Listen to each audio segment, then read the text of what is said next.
याज्ञवल्क्य उवाच शृणुष्व मुनिशार्दूल सूर्यस्य कवचं शुभं शरीरारोग्यदं दिव्यं सर्वसौभाग्यदायकं देदीप्यमानमुकुटं स्फरन्मकरकुण्डलं ध्यात्वा सहस्रकिरणं स्तोत्रमेतदुदीरयेत् शिरो मे भास्करः पातु ललाटं मे मितद्युतिः नेत्रे दिनमणिः पातु श्रवणे वासरेश्वरः घ्राणं घर्मघृणिः पातु वदनं वेदवाहनः जिह्वां मे मानदः पातु कंठं मे सुरवन्दितः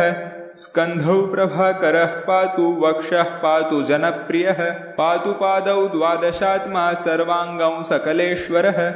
सूर्यरक्षात्मकं स्तोत्रं लिखित्वा भूर्जपत्रके दधाति यः करे तस्य वशगाः सर्वसिद्धयः सुस्नातो यो जपेत् सम्यक् योधिते स्वस्थमानसः